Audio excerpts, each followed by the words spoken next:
Todos, exatamente às 9h11, estamos dando início à sessão da 11ª turma do dia 2 de agosto de 2017. Sejam todos bem-vindos, cumprimento a todos, especialmente aqui os colegas de sala, a doutora Ana Maria, o doutor Antônio, o membro do Ministério Público, doutor Henderson, os servidores, os advogados aqui presentes, enfim, a todos, sejam bem-vindos. Vamos dar início, então, passar a palavra à secretária para proclama do... O primeiro processo inscrito na sustentação oral é a distância de Juiz de Fora. É o processo da sala do Dr. Marco Antônio Paulinelli de Carvalho, no horário de 9h18. Processo 10.335.62, 2016, 503.0017. Não? É isso, não? Não é esse, não, 6. Não é o 15. Não é o 15. Não, o 15 vai ser preferência, depois dessa. Bom, Recorrentes, Eduardo Santana Ferreira, MRS Logística S.A., recorridos os mesmos. Voto no processo, doutor Marco Antônio Paulinelli de Carvalho, relator, doutor Antônio Gomes de Vasconcelos, doutora Ana Maria Espica Valcante. Inscrita para sustentação oral, doutora Paula Carrara da Silva, pela reclamada. Doutora Paula. Bom dia, Excelência. bom dia. Eu vou, então, anunciar a proposta de voto. Estou conhecendo dos recursos interpostos e negando provimento a ambos. Com a palavra, doutora. Bom dia, ilustres desembargadores presentes, componentes dessa mesa, aos quais eu cumprimento através do doutor desembargador presidente, ilustre representante do Ministério Público, servidores e colegas advogados presentes, um bom dia. Eu venho sustentar as razões recursais da MRS Logística, bem como as contrarrazões ao recurso do reclamante, requerendo a especial atenção de Vossas Excelências para o tema dos turnos ininterruptos de revezamento e do dano moral. Quanto aos turnos ininterruptos de revezamento, entende a reclamada ter havido 2 equívocos, data máxima vênia, por parte do douto juízo sentenciante. Isto porque o reclamante, nesse caso, ele não laborou submetido ao turno ininterrupto de revezamento. O que ocorre, no caso, é que ele laborou submetido a regime de escalas e em prontidão. Não houve, portanto, a alternância entre os turnos semanais, quinzenais ou mensais, fechando o ciclo de 24 horas. Sendo assim, não há que se falar em turnos ininterruptos. Além disso, igualmente, não pode se falar que inexiste autorização coletiva para a adoção do regime da escala de 8 horas, da jornada de 8 horas, como entendeu a douta juíza sentenciante. Como a reclamada chamou atenção na sua peça recursal, as cláusulas 28ª dos acordos coletivos de 2010, 2012 e 2012 e 2014, bem como a cláusula 23ª do acordo coletivo de 2014 e 2015, autorizam a adoção da jornada de 8 horas. Sendo assim, não há que se falar em pagamento das horas extras excedentes à sexta hora diária ou a 36ª semanal, tendo em vista a autorização normativa. Sendo assim, a reclamada requer a reforma do acordo, a reforma da sentença nesse aspecto e pede vênia para que Vossas Excelências revejam a proposta de voto lida. Quanto ao tema do dano moral, não há que se falar em danos sofridos pelo reclamante, na medida em que o regime de monocondução ele não é ilegal. Inclusive, em julgamento de ação coletiva, esse tribunal já declarou a legalidade deste regime e, inclusive, em julgados recentes, a 9ª turma tem excluído por completo indenizações dessa espécie. Eu cito, a título de exemplo, o acórdão proferido nos autos de número 1473, de 2013, oriundo da Vara de Congonhas, em que a douta desembargadora Maria Estela Álvares excluiu por completo a indenização fixada na origem, entendendo que a restrição, a limitação ao uso de banheiros, ela é inerente à condição de a profissão de maquinista e ela ocorre por fins organizacionais e, inclusive, de segurança pública. Nesse sentido, eu peço o Vênia para pedir a revisão da proposta de voto e a exclusão da fixação de indenização em danos morais, ratifico as demais razões recursais, requerendo provimento do recurso interposto pela reclamada, e eu agradeço a atenção de Vossas Excelências. Quanto ao problema aí dos cartões do turno de revisamento, os cartões de ponto demonstram que o reclamante trabalhava de 7 às 15, em outros dias de 15 à meia-noite. Então, eu entendo que restou configurado o trabalho em turnos diurnos e noturnos da maneira revezadamente. E quanto ao dano moral, eu entendi que restou demonstrada as péssimas condições de higiene do banheiro, inclusive dificuldade em face à monocondução de se deslocar com o veículo andando. Então, eu mantive nesses pontos e nos demais pontos a sentença à hora guerreada. Doutor Antônio? Eu acompanho, senhor presidente, em relação aos dois aspectos, especialmente o dano moral. Se o maquinista gastasse mais de 40 segundos para ir no banheiro ou para fazer sua necessidade, o trem em movimento, tocava a campainha, ele tinha que ir lá dizer que estava desperto. Então, eu acho que isso é um grave dano moral. Acompanhe Vossa Excelência. Doutora Ana Maria? Também estou de acordo. Doutor, então, por unanimidade, se proclama o resultado. Obrigada, Excelência. Um bom dia. Bom dia.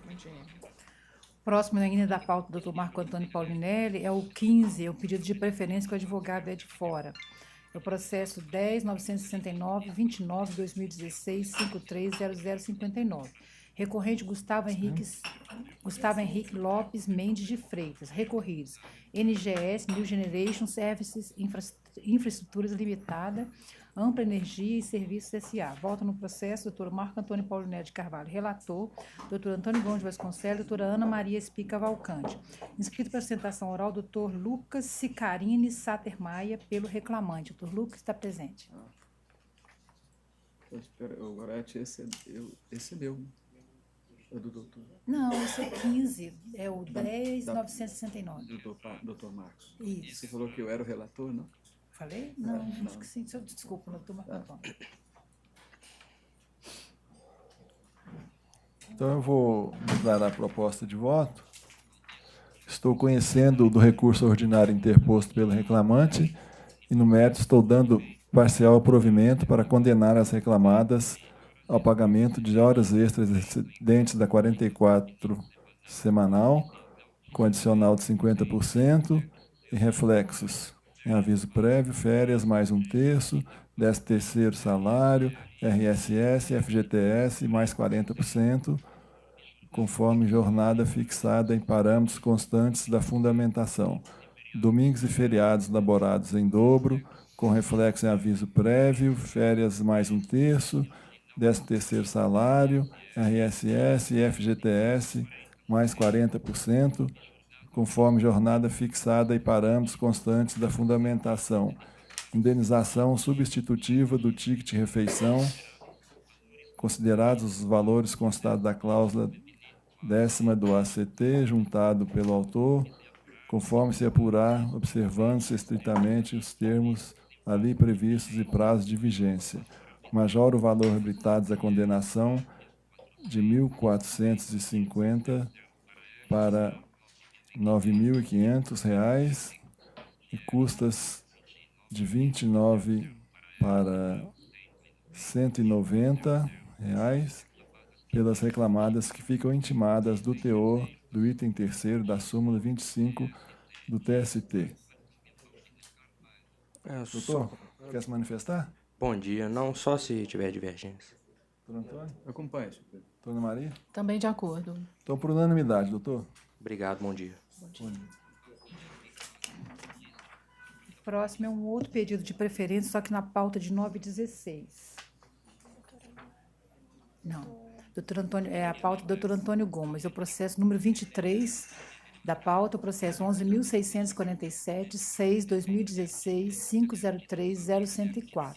Agravante, Divanor Evangelista Barcelos e João Batista Caetano. Agravado, Piracilda Maria de Oliveira Santos. Vota no processo, doutor Antônio Gomes Vasconcelos, relator, doutora Ana Maria Espica Valcante, doutor Marco Antônio Paulinelli de Carvalho. Sustentação oral, inscrito por sustentação oral, doutor Renato Rodrigues de Melo, pelos agravantes. Eu falo pelo Divanor e pelo João, né? Isso. Está presente, doutor. Doutor Antônio, o senhor gostaria de anunciar a sua pauta? Sim. Senhor presidente, eu conheço dos agravos e, no mérito, nego provimento. Doutor, com a palavra. Bom dia, excelências. Eu peço vênia ao excelentíssimo relator e quero apresentar a situação para vossas excelências sob um aspecto até de empatia, para ver se entendam o que acontece nesse processo. Digamos que vossas excelências façam parte de uma sociedade, de uma empresa, e nessa data de hoje, 2 de agosto de 2017, se retiram da sociedade e façam constar a verbação junta comercial do Estado de Minas Gerais, se retirando da sociedade. 2 de agosto de 2017. No final de 2018, um exemplo, é uma situação hipotética, no final de 2018, os sócios que continuaram na empresa demitem esse funcionário, 2 funcionários que tinham na empresa, deixam de pagar o salário de dezembro de 2018, novembro de 2018, não pagam o 13º salário de 2018, não pagam a multa do atraso no acerto rescisório, enfim, deixam de pagar verbas que são devidas a partir da saída dos sócios retirantes, que é a situação hipotética. Por que eu estou criando essa situação hipotética? Exatamente que é o que acontece nesse processo. Os sócios agravantes saíram 1 ano e meio antes das verbas devidas nesse processo, que foram requeridas na inicial. E depois, posteriormente, foi feito um acordo relativo a estas verbas. O que a gente está tentando evitar nessa vinda aqui para fazer essa sustentação oral? Que os sócios retirantes, se a gente aceitar que os sócios retirantes são obrigados a arcar com verbas devidas a partir da saída deles, a gente vai criar uma obrigação legal deles ter que fiscalizar a gestão da empresa a partir de sua saída, para verificar se depois que eles saíram, eles vão ter que controlar pagamento de salário, de fundo de garantia, de 13º, de férias, o que é uma situação assim, totalmente absurda. E a gente tem, eu não estou falando isso sem uma base legal para sustentar isso. O parágrafo único do artigo 1003 e o artigo 1032 do Código Civil deixa bem claro. Vamos pegar aqui o parágrafo único, que a responsabilidade do sócio vai até 2 anos depois de averbada a modificação do contrato. Então, eles respondem solidariamente com o cessionário perante a sociedade de terceiros, aí que eu até grifei nos memoriais que eu deixei com vossas excelências, pelas obrigações que eles tinham como sócios. E mesma coisa diz o artigo 1032, que fala que eles são responsáveis pelas obrigações sociais anteriores à sua saída. O que está acontecendo nesse processo é que eles estão sendo respondendo através de uma desconsideração de personalidade jurídica por obrigações depois que eles saíram. Ou seja, eles teriam, então, estar fiscalizando essa atividade empresarial a partir do momento que eles saíram. Então, Vossa Excelência, eu queria só deixar enfatizado isso aí, que nós estamos criando uma presunção, uma obrigação legal do sócio quando sai na empresa, até peço ver ao nobre relator, de ter que fiscalizar essa atividade empresarial mesmo depois que ele saiu da empresa.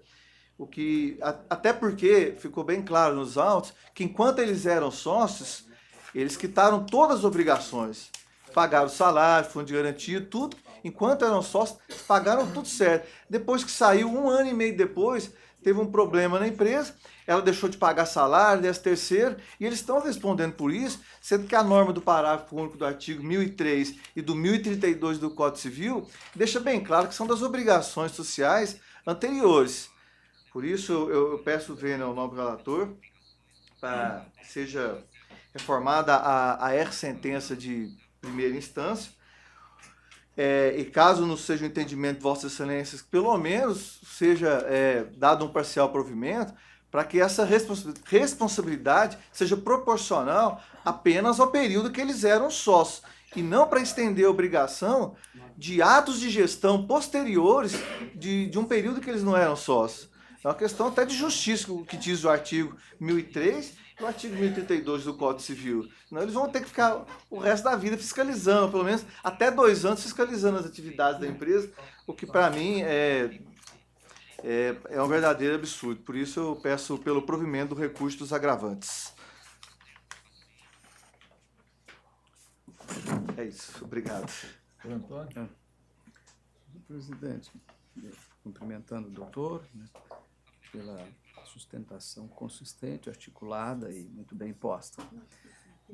Eu registro aqui que nós partimos de premissas distintas. A minha proposição de voto, ela tem uma premissa um pouco diferente. Daí, talvez, a diferença de conclusões. No primeiro, eu queria registrar que o acordo da reclamante e a reclamada foi feito em 27/9/2016. Os sócios, o primeiro sócio, Divanor, pela 11ª alteração contratual, transferiu suas cotas sociais para João Batista Caetano em 1/8/2014. Nesse caso, a constituição do crédito estava no biênio de responsabilidade. E o outro sócio, o João Batista Caetano, transferiu as suas cotas para Anderson Xavier em 13/12/2015. Então, qual é a diferença de premissas que temos aqui, senhor presidente? É que a premissa do voto, senhor presidente, juíza Ana, a premissa do voto é de que o passivo aqui em questão foi constituído no interregno do biênio em que vigia a responsabilidade dos sócios retirantes. Portanto, a premissa é o tempo de constituição do crédito e não o transcurso do tempo da saída do sócio da empresa. Talvez esta com certeza, são as premissas, os pontos de partidas diferentes dos quais eu e a reclamada, por intermédio do doutor, partimos. De modo que eu estou convencido da premissa e, partindo dela, eu estou submetendo aí ao exame de Vossas Excelências a minha proposta de voto. Doutora Ana Maria? Eu estou de acordo com a proposta do relator, senhor presidente. Bom, eu, da minha parte, eu vinha entendendo realmente no mesmo sentido da turma, mas eu refleti melhor e entendi por bem adotar a tese defensiva, porque o artigo 1032 do Código Civil, ele estabelece a responsabilidade dos sócios retirantes até a data da averbação da saída do contrato social respectivo na junta. E a partir dessa data ele vai responder até 2 anos pelos débitos anteriores, ou seja, pelos débitos constituídos até o mês da averbação da alteração contratual na qual consta a sua retirada. Então, eu fico vencido e voto pelo provimento do agravo do... como é que ele chama? O Divanor, porque ele só foi o despacho que determinou a instauração do processo de desconstituição da personalidade jurídica, foi proferido mais de 2 anos após a retirada dele. E contra o sócio João Batista, eu deferiria parcialmente para excluir da responsabilidade dele apenas o período posterior à retirada, o registro da retirada dele da sociedade. Então, por maioria, doutor. Senhor presidente, já foi feita a votação, mas eu esqueci de fazer um outro esclarecimento que está no voto, que o pressuposto também, o segundo, é que os sócios obtiveram os benefícios do trabalho prestado pelo trabalhador. Esta, conjugando com o critério temporal que mencionei, é que é a razão de voto. Mas desculpa, é só porque faltou esse dado e eu queria acrescentar. Vontade, doutor. Doutor, então assim se decide. Bom dia. Obrigado, excelências. Bom dia. Nós podemos continuar nessa sala, doutor Marcondano, que aí a gente Podemos. aguarda o outro. Então, ainda na sala do doutor Antônio Gomes, 916, nós vamos passar para a sustentação oral o processo número 29 da pauta. É o processo 12.709, 28, 2016, 503, 0057. Recorrente Avivar Alimentos Limitada, recorrida Priscila Cristina Rosa Barbosa. Voto no processo, doutor Antônio Gomes Vasconcelos, relator, doutora Ana Maria Espica Valcante, doutor Marco Antônio Paulinelli de Carvalho. Inscrito para sustentação oral, doutor Eduardo Augusto Gonçalves Darras, falando pela reclamada. Ele está presente. Doutor Antônio, qual a palavra para a proposta de voto? Senhor presidente, eu conheço no recurso e no mérito, nego provimento. Doutor Eduardo, com a palavra. Excelentíssimo senhor desembargador presidente, na pessoa que eu cumprimento os demais membros dessa colenda turma. Data máxima, vem a proposta de voto do ilustre relator. Chamamos a atenção de Vossa Excelência para um tópico específico do recurso ordinário, que dimensão as horas em itinere. Certo é que não se aplica ao presente caso a súmula 90 do TST, uma vez que, por mais que o reclamante residisse em outra cidade, para se averiguar se é devido ou não às horas em itinere, deve-se considerar efetivamente se a sede da empresa está ou não em local de difícil acesso, e não efetivamente o transcurso da residência do obreiro até a empresa. E restou cabalmente demonstrado nos autos que o local é servido por transporte público regular e que efetivamente mais de 60% dos empregados, inclusive que residem na cidade de São Sebastião do Oeste, deslocam-se a pé do centro da cidade até a sede da empresa. Então, neste aspecto, merece reforma o julgado sobre esse primeiro prisma. Não obstante, demonstrou-se nos autos ainda a existente negociação coletiva no aspecto, o que chama a atenção de Vossas Excelências pelo princípio da soberania das normas convencionais previstas no artigo 7º, inciso 26 da Constituição, o que também restou cabalmente demonstrado nas razões recursais. Por fim, e somente se superadas as razões aqui expostas, requer seja pelo menos reduzido o trecho determinado pelo perito, porque também juntamos no recurso ordinário nas suas razões recursais que o percurso não é de 3 horas e 46, e sim de 1 hora, com 1 hora e 40 minutos. Então, nesse aspecto, requer seja dado provimento ao recurso e que seja feita a costumeira justiça. Doutor Antônio? Senhor presidente, aqui são 2 questões e eu estou naturalmente analisando isso à luz do direito vigente, né? Já que a reforma vigorará a partir de novembro, se sobreviver ao debate jurisprudencial a norma que modifica esta regulamentação das horas limite atualmente vigente. Então, ele se deslocava aqui, a reclamante residia em São Francisco de Paula e trabalhava em São Sebastião do Oeste. Isso são 104 quilômetros de distância, esse percurso. Foi feita uma prova pericial, senhor presidente, aqui tomada como prova emprestada. O juízo determinou essa prova lá no outro processo e ela tem servido de referência para o exame de questões relativas a essa matéria. O perito esclareceu que opção de deslocamento, uma delas seria a utilização da linha de ônibus São Francisco, entre São Francisco a Oliveira e depois de Oliveira a Divinópolis, e posteriormente São Sebastião, Paraíba.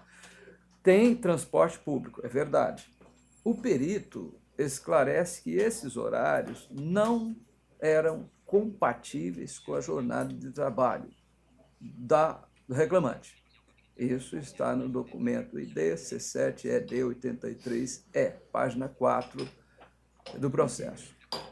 Então, a questão aqui, senhor presidente, é saber se horários incompatíveis do transporte público oferecido pelo poder público com o horário de trabalho do trabalhador caracteriza ou não a incidência daquilo que prevê a súmula 90. E, nesse caso, a minha proposta acompanha aí a jurisprudência que vem hegemônica aqui do tribunal. A segunda questão, realmente há uma norma coletiva que também exclui esse direito ao pagamento de horas de tiro como extra. Isso é uma cláusula coletiva da Convenção de 2014, do segmento da categoria que pertence ao autor.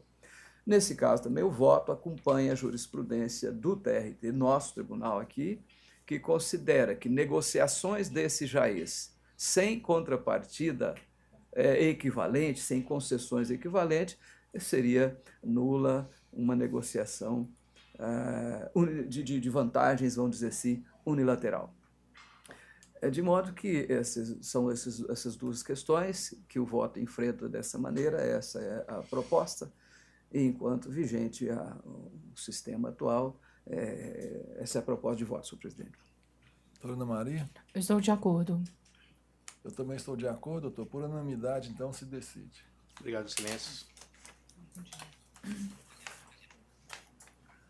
O próximo é o número 24, ainda da pauta do doutor Antônio Gomes de Vasconcelos, processo número 11.684, 27, 2016, 503000106.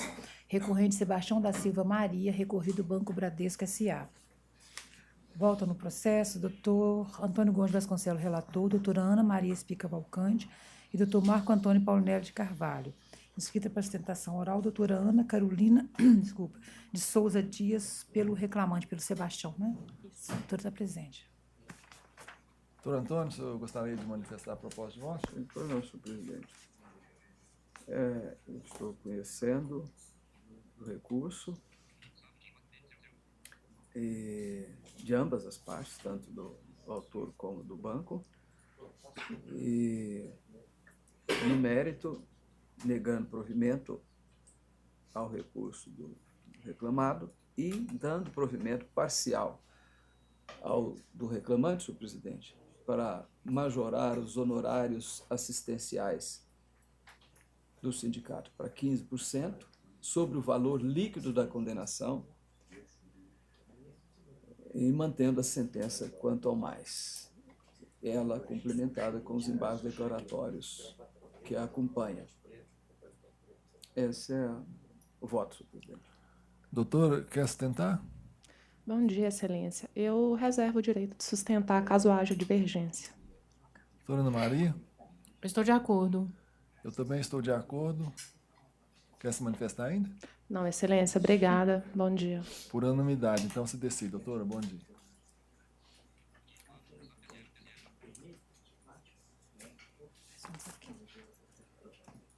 Agora a gente vai voltar no doutor Marco Antônio. Doutor Marco Antônio, a gente vai voltar na sala do senhor, porque o Acabou, advogado já chegou, tá? 9h18.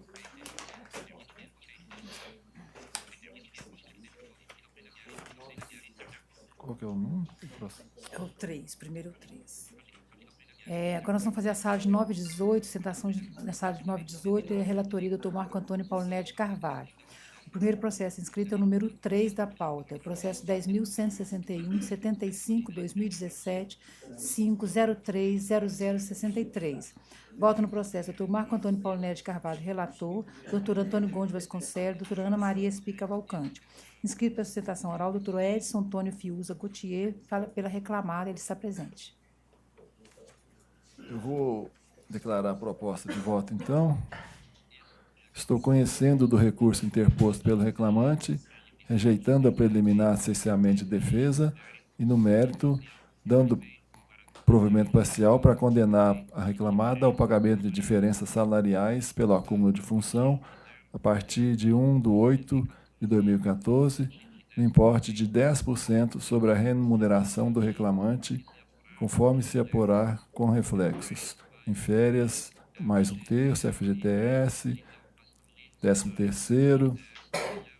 Eleva o valor arbitrário da condenação para R$ 5.000 e as custas para R$ 100.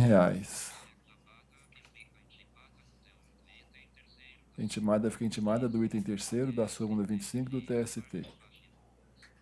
Torenzo, Pois não. bom dia. Bom dia, o senhor está bem? Bem, senhor. Graças a Deus, bem. Sua palavra. Pois não. Excelentíssimo senhor desembargador presidente, senhora desembargadora, senhor desembargador, senhor procurador, senhora secretária. Senhor presidente, aqui, pedindo vênia a proposta de voto encaminhada por Vossa Excelência, o que se discute em última ratio aqui é a aplicação, a incidência do artigo 456 da CLT. Esse egrégio tribunal, e nós trazemos aqui a colocação apenas para efeito de ilustração, mas com todo respeito à proposta de voto de Vossa Excelência. Tem, de modo habitual e consistente, não acolhido a pretensão recursal do autor, que, no exercício de suas atividades, senhor presidente, ele também fazia algumas atividades inerentes à sua própria função.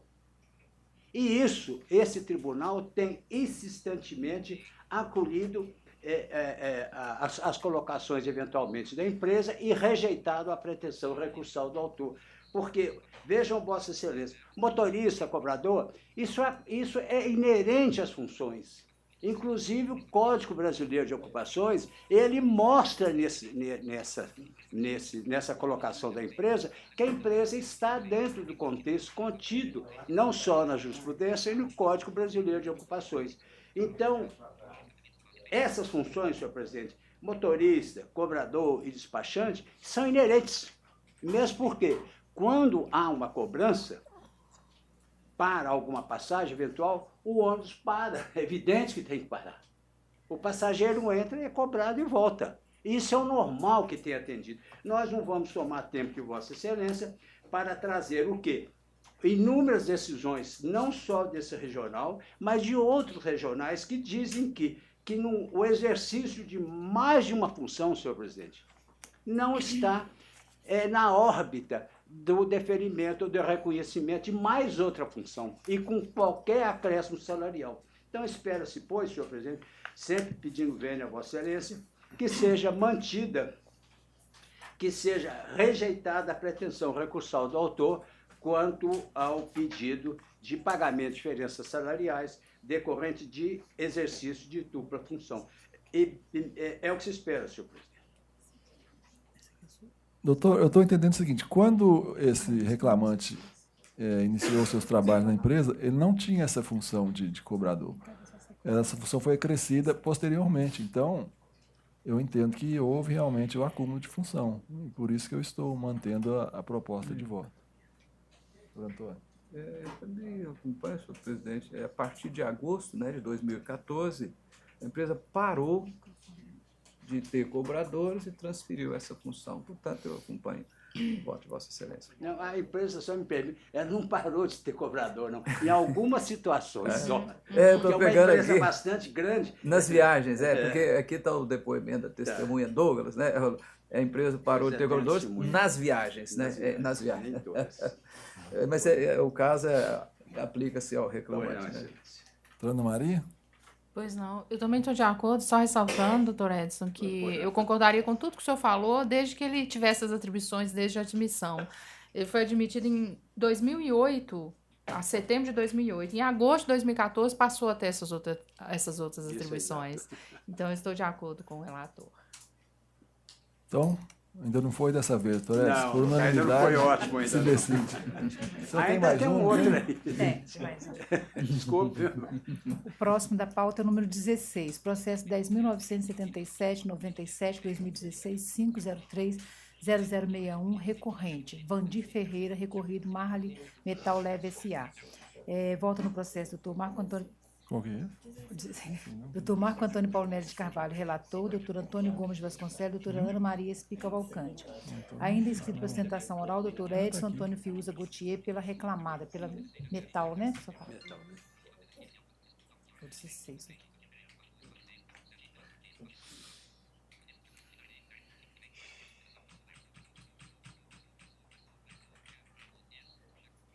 Então, a proposta de voto, seguinte...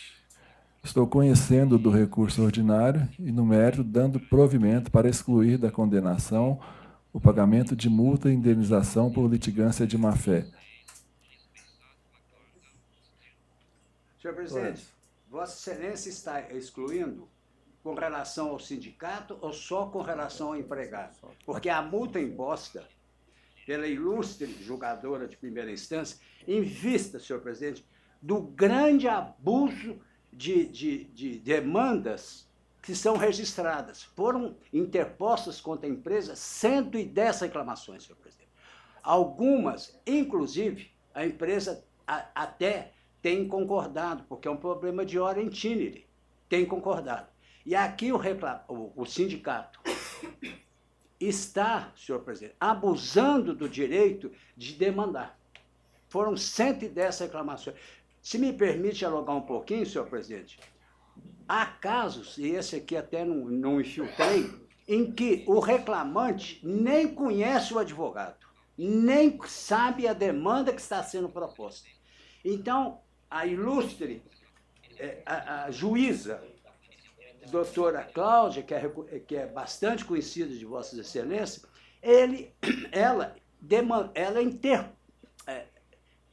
fez a multa, foi ao sindicato e também ao empregado. Por quê? Segundo a colocação, senhor presidente, aqui há fatos que o sindicato, acompanhando uma informação do empregado, pede horas em torno de 500 metros. E toda a empresa está situada dentro da cidade, onde tem transporte público regular. E, às vezes, esse aqui é o caso, se não me engano, que é o caso. Porque aqui o que se diz, senhor, a norma estabelece o quê? Que é o empregador que não pode estar em local de difícil acesso. Não é o caso, ao contrário. Se o empregado mora em local que tenha dificuldade de chegar, mas não se pode debitar a empresa. E aqui não era o caso. Não era o caso. Aqui era o caso que o reclamante quase que morava do outro quarteirão e pedindo horas em itinere. Então, a doutora Cláudia, que é a subscritora, em inúmeros casos, inúmeros, não são poucos, tem determinado a incidência da multa contida no novo Código de Processo Civil, não só ao sindicato, como ao trabalhador. Então, espero-se, pois, pedindo vênia a Vossa Excelência, até para demonstrar um prestígio à Sua Excelência, a doutora julgadora de primeira instância, que está realmente assoberbada com inúmeras demandas que muitas têm sido julgadas totalmente improcedentes. É o que se espera e muito obrigado. Doutor, vocês estão entendendo que cada caso é um caso. Não, cada caso é um caso, sem dúvida. Então, nesse caso aqui, eu entendo que o autor exerceu normalmente seu direito de ação previsto na Constituição. Por exemplo, a inicial foi em 14/7/2016, e o laudo que foi juntado, o laudo de horas initinis, ele foi produzido após essa data. Então, não houve má-fé no caso da não juntada do laudo inicial. Então, eu estou mantendo a proposta. Antônio? Por essas razões, nesse caso específico, eu acompanho. Realmente, eu estou vendo aqui que a outra juíza diz que são 100 ações e há realmente abusos, mas como Vossa Excelência ressaltou, cada caso é um caso. Aqui, nesse caso específico, não dei aos autos essa situação, vamos dizer, exorbitante. Eu acompanho o voto. Dona Maria? Eu também estou acompanhando. E, doutor Edson, não tem dúvida quanto à exclusão total, porque o provimento é para excluir a condenação ao pagamento da multa. Então, como o reclamante e o sindicato foram condenados solidariamente, ninguém vai pagar, nem autor, nem sindicato. Não é isso, doutor Paulo? Com certeza. Eu esqueci de mencionar esse detalhe. Foi não. Doutor Edson, então, por unanimidade, assim se decide. Senhor presidente, o senhor nos permite aqui um registro? Pois não. É um registro de um cordial apreço, um cordial abraço, não só das advogadas presentes, da OAB e da AMAT, pelo aniversário do doutor Zé Murilo, que deve ocorrer, acho que depois de amanhã, se não me engano. Então, nós queremos deixar aqui os nossos votos de felicitações à sua excelência, que se prima pela sua urbanidade, conhecimento e dedicação, como só aconteceu com vossas excelências também. Obrigada, doutor. Muito obrigado pelo registro. Com a minha adesão. Exato, também. Eu também adiro. O Antônio Também, todo A mundo. turma também aderiu. Ministério Público. Fica registrado. Pois não, obrigado, presidente, com licença. Pois não. Doutor Marco Antônio, você vai querer alterar alguma coisa na conclusão? Não. Tem voto esse tempo, né? O próximo é o número 13 da pauta. Processo 10.665-24, 2017, 503-179. Recorrentes, Conservo Serviços Gerais Limitada e Carla Martins Gomes. Recorridos, os mesmos. Voto no processo, doutor Marco Antônio Paulinelli de Carvalho, relator, doutor Antônio Gomes Vasconcelos, doutora Ana Maria Espica Valcante. Inscrito para sustentação oral, doutora Isabel das Graças Dourado, pela reclamada. Doutora Isabel está presente. Eu vou anunciar a proposta de voto. Estou conhecendo dos recursos interpostos pelas partes. No mérito, estou negando provimento ao recurso da reclamada e dando parcial provimento ao recurso da reclamante para crescer a condenação, o pagamento de 12 dias de aviso prévio indenizado, com respectivos reflexos em férias 1/3, 13º salário, FGTS e multa de 40%. Mantém o valor da condenação, porquanto ainda compatível. É isso, doutora? Quer se manifestar? Sim, excelência. Bom dia, egrégia turma, senhores juízes, embargadores, representantes do Ministério Público. Excelência, com todo respeito ao voto de Vossa Excelência, entendemos que não se trata aqui de desvio de função. O reclamante era porteiro do Hospital das Clínicas. E, como porteiro, ele e mais 12 ou mais porteiros, eles tinham que identificar cada uma das pessoas que entravam, entre empregados, médicos, pacientes, clientes. Eles tinham a obrigação de identificar, inclusive, colocando no computador. Por que isso? São mais de 2.000 pessoas que entram por dia ali. E é um risco de passar, e até eles se perderem lá dentro, porque tem que ser orientado para onde que vai. Isso não é um trabalho que parece que é de recepcionista, mas não é. Como se vê do Código Brasileiro de Ocupações, o porteiro ele tem a obrigação de controlar o fluxo, identificando e orientando, encaminhando, inclusive, as pessoas para os locais para onde vão. Então, era esse o serviço de todos os porteiros ali do Hospital das Clínicas, entre eles a reclamante. Então, entendemos que, e desde o início da contratação, sempre foi assim. Não se trata de um desvio, nem de acúmulo de função. Na verdade, é a característica do trabalho ali efetuado em se tratando de um hospital de grande movimento. Por isso, entendemos, excelência, que deverá ser excluída a condenação, a diferença salarial em função e a anotação na carteira em função de porteiro para recepcionista. Agora, quanto ao deferimento de Vossa Excelência do recurso da reclamante, data máxima vênia, a empresa cumpriu o que estava na lei. Deu o aviso prévio da forma que determina a lei, com todos os acréscimos pelos anos de trabalho, mas o artigo 488 ele ainda está em vigência. E não há que se falar em... Ele escolheu a redução da jornada dos últimos 7 dias, de não trabalhar nos últimos 7 dias.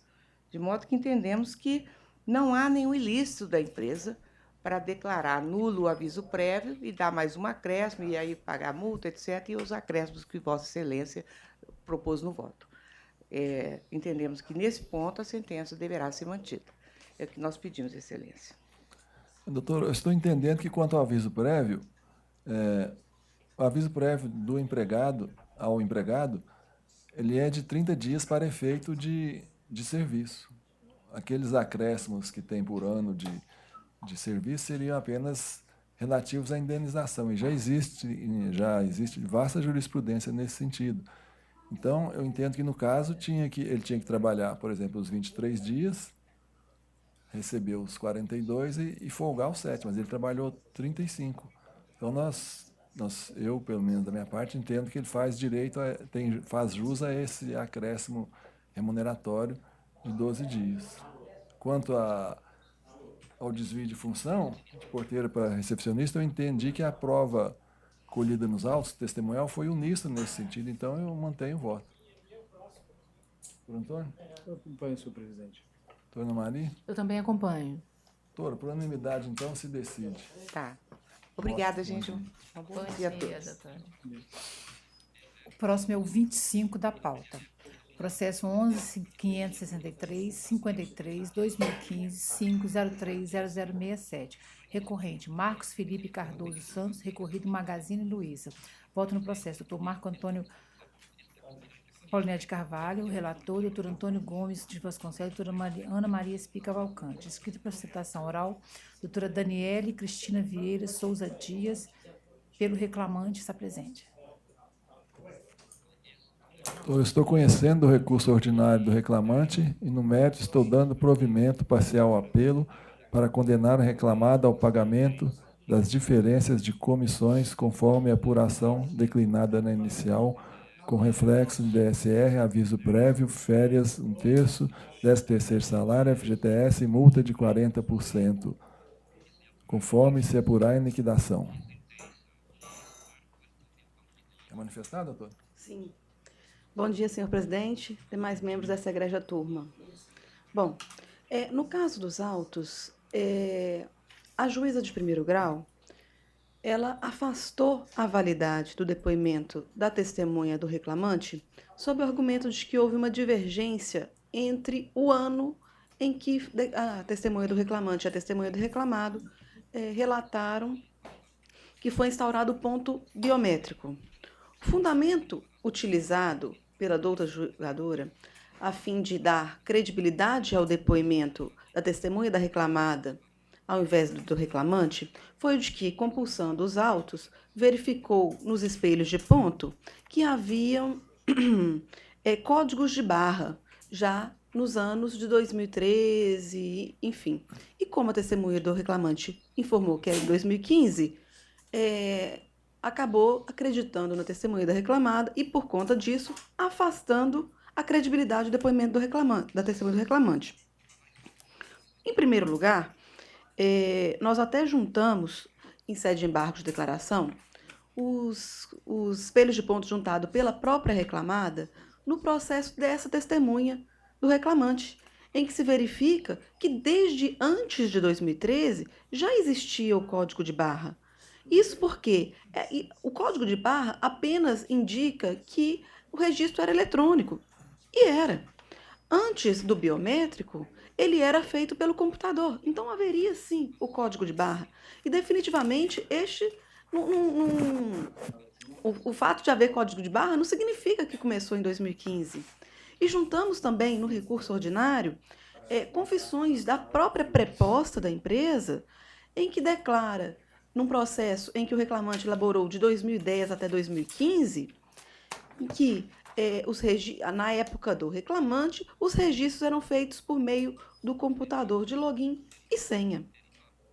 Bom, verifica-se que a própria preposta da empresa informou que aí, em 2015, até o período todo do reclamante, que incluiu início de 2015, era por login e senha, não era por biometria.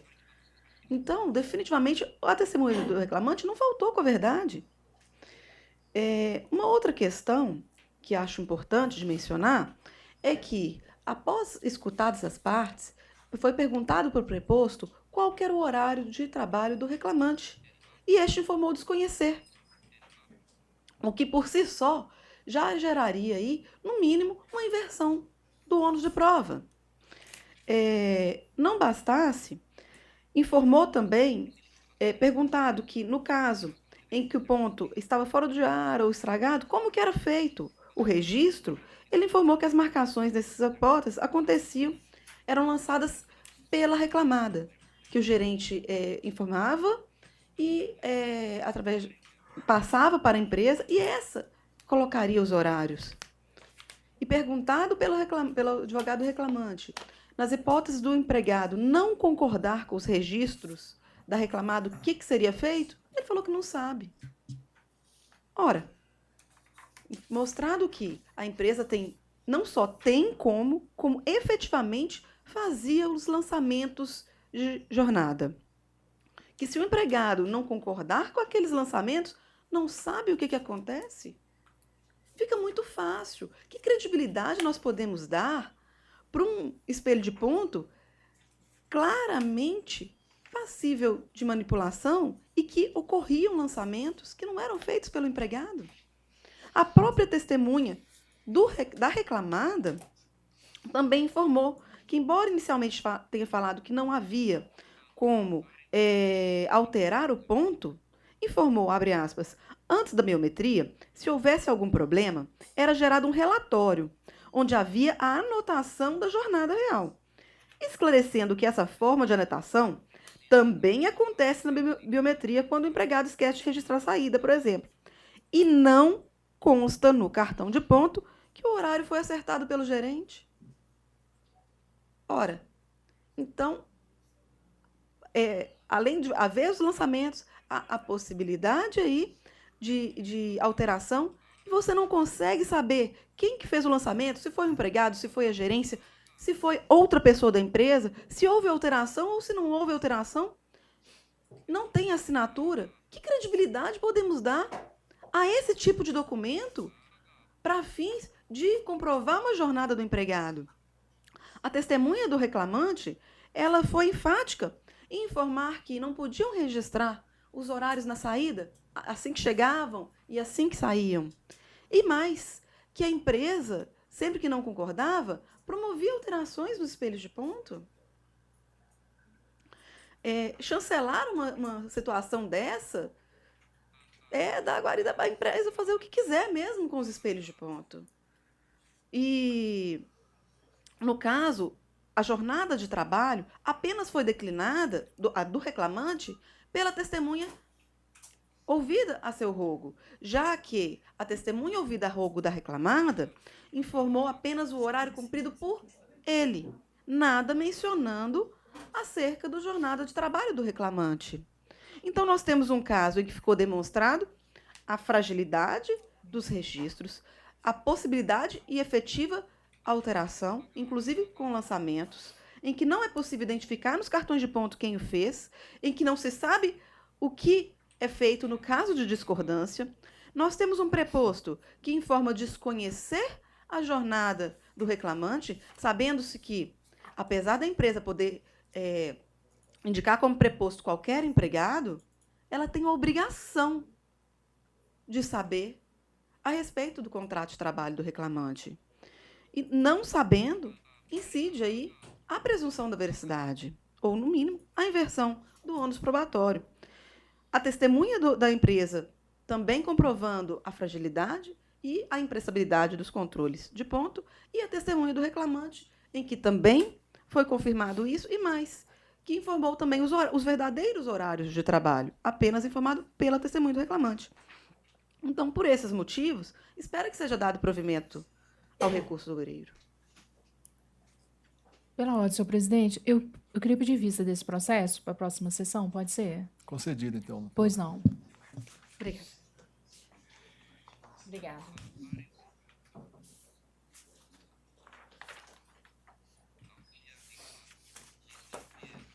Próximo é o número 24 da pauta, processo 11.527.25.2016.503.0148, recorrente, Ksênia Apartamova, Cicobi Credinova, Cooperativa de Crédito Livre de Admissão de Nova Serrana, região Centro-Oeste, e Giovan Aguiar de Andrade, recorridos os mesmos.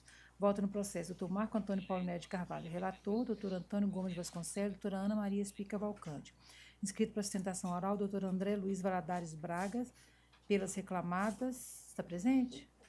E depois tem o Dr. Bruno Corrêa Lamis pelos reclamantes. Está presente também? Não é só o doutor André que está presente? Não, o doutor Bruno. Ah, está. Os dois? Tá, estão. Bom, vou anunciar a proposta de voto. Estou conhecendo dos recursos ordinários aviados, rejeitando as preliminares e, no mérito, estou negando provimento ao recurso da quinta reclamada, dando parcial provimento ao apelo dos reclamantes para reformar a sentença proferida, reconhecendo o caráter empregatício da relação jurídica havida entre as partes, devendo os autos retornarem origem para apreciação dos demais pleitos da exordial, como se entender de direito, sob pena de supressão de instância e ofensa ao duplo grau de jurisdição. O André quer se manifestar? Sim. Ilustríssimo desembargador presidente, ilustríssimo desembargador relator e demais desembargadores. O presente recurso versa pelo pedido de reconhecimento de vínculo empregatício. Como demonstrado na fase processual e analisado pela ilustre juíza de primeira instância, o pedido dos recorrentes foi afastado porque não estavam presentes os requisitos do vínculo empregatício. Isso porque os recorrentes trabalharam em sua própria residência, sem qualquer controle, com site próprio reconhecido isso na instrução processual. Friso aqui e destaco o fundamento da própria juíza de primeira instância.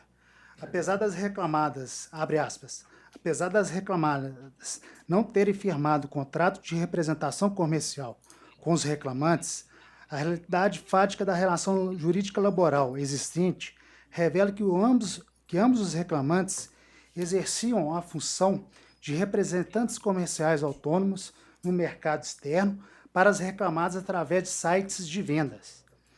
Veja-se que o segundo reclamante admite que o site Minas Slate é uma ferramenta de trabalho criado pelos reclamantes para desenvolver as vendas para a empresa, registrada em nomes deles e que dela ainda se utilizam para o trabalho. Em outras palavras, ressalta evidente a autonomia na prestação de serviço dos autores, que detêm ferramentas próprias e sofisticadas de trabalho. O depoimento da primeira reclamante também evidenciou o labor em casa, ao passo que pela narrativa da inicial é de se ver que os reclamantes viviam em viagens, inclusive internacionais, com o objetivo de difundir a marca, captar clientes e fazer vendas. Aqui a gente pode ter como analogia o próprio trabalho hoje de Uber, onde você trabalha com a sua própria máquina, que seria o carro, né? Ela trabalhava com o próprio site criado por ela, onde não tinha subordinação, não tinha pessoalidade, porque independente de quem vendesse, o primeiro recorrente ou o segundo, que eram maridos e mulher, o pagamento era conjunto, numa mesma conta. Então, quer dizer, quando ela pediu para sair, ela levou a máquina de trabalho e levou os clientes. Então, quer dizer, além disso, se a gente colocar no Uber, ele levou o carro e levou o equipamento do Uber também, né? Então, ela utilizou um site, ela criou o site e ainda, quando ela saiu da empresa, ela levou o site com os clientes e ainda sempre trabalhou em casa. Então, por isso, data máxima vênia, eu peço a reforma do entendimento do ilustre desembargador. Doutor Bruno, com a palavra.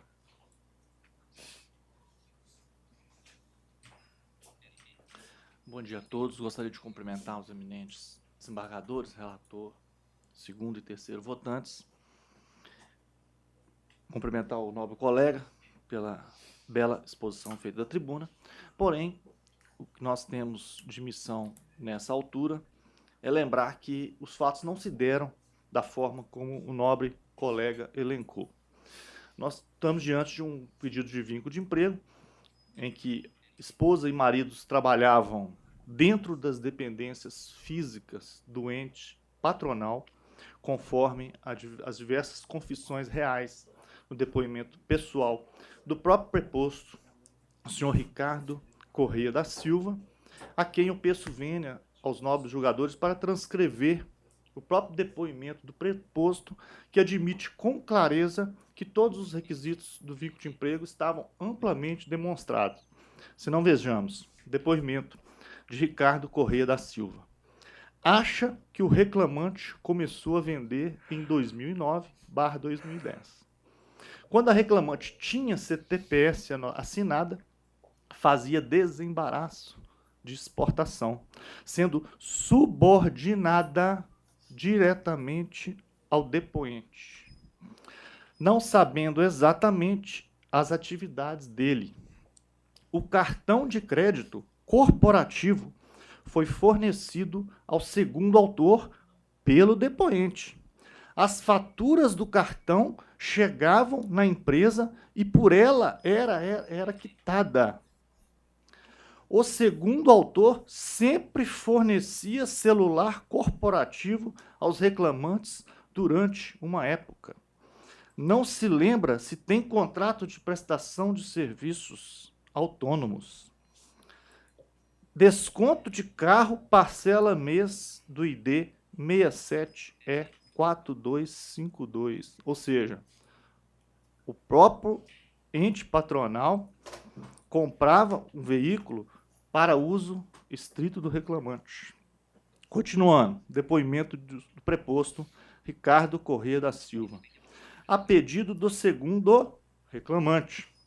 Os reclamantes iam na área de produção de vez em quando fazer foto quando havia pedido de compra. O e-mail de ID 21F6E04 é de autoria do depoente.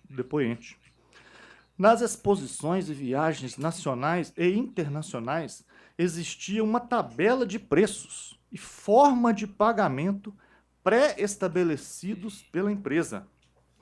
Nas exposições, havia necessidade de uso de crachá, como representante comercial / vendedor da empresa. Os reclamantes tinham livre acesso à sede da reclamada. Lá iam conferir material e fazer fotos. Havendo interesse de algum cliente em negociar o contrato, os reclamantes tinham que se reportar à empresa. As inscrições de exposição eram realizadas pelos reclamantes em nome da empresa e não tinha outras pessoas para ir no lugar dos reclamantes, caso estes não pudessem ir nas exposições. As vendas eram reportadas à empresa para aprovação. Os reclamantes compareciam em reuniões da empresa. Existia prestação de contas das viagens. Portanto, nobres julgadores, acabei de transcrever o depoimento pessoal do próprio preposto da reclamada, que, diga-se de passagem, assinou a carteira de trabalho da primeira autora, Quisênia, no período de agosto de 2009 a outubro de 2014. Ou seja, além de todas essas confissões, a própria ré declarou que o vínculo de emprego era explícito, a ponto de anotar a CTPS da autora. Ora, se a autora, em outubro de 2014, tinha carteira assinada e continuou prestando os mesmos serviços a reclamada, por que então as condições de trabalho teriam subitamente se alterado? Portanto, existe uma confissão real pelo depoimento que acabo de transcrever. Ainda que Vossa Excelência não estejam convencidos diante de tantas confissões, o que se admite apenas por hipótese, peço vênia para trazer trecho do acórdão do eminente desembargador Renault, em que discorre sobre a teoria da subordinação estrutural. Segundo ele, estar subordinado é dizer que uma pessoa física se encontra sob ordens que podem ser explícitas ou implícitas, rígidas ou maleáveis, constantes ou esporádicas, em ato ou impotência. Na sociedade pós-moderna, vale dizer, na sociedade info-info, expressão de Chiarelli, baseada na informação e na informática, a subordinação não é mais a mesma de tempos atrás. No plano subjetivo, corpo a corpo, boca, ouvido, típica do Taylorismo, Fordismo, ela passou para a esfera objetiva, projetada e derramada sobre o núcleo empresarial. O controle deixou de ser realizado diretamente por ela ou por prepostos. Passou a ser exercido pelas suas sombras, pelas suas sobras, em células de produção. A subordinação objetiva aproxima-se muito da não eventualidade. Não importa a expressão temporal, nem a exteriorização dos comandos. No fundo, e em essência, o que vale mesmo é a inserção objetiva do trabalhador no núcleo, no foco, na essência da atividade empresarial. Na zona grise, em meio ao fogo jurídico que cerca os casos limítrofes, este critério permite uma interpretação teleológica, desaguadora na configuração do vínculo empregatício. Entendimento contrário, data vênia, permite que a empresa deixe de atender a sua função social, passando em algumas situações a ser uma empresa fantasma. Atinge seus objetivos sem empregados. Da mesma forma que o tempo não apaga as características da eventualidade. A ausência de comandos não esconde a dependência, ou, se quiser, a subordinação, que modernamente faça a empresa flexível, adquire paralelamente, cada dia mais, os contornos mistos da clássica dependência econômica. Para finalizar, ora, a empresa reclamada existe para obter lucro através da venda de seu produto.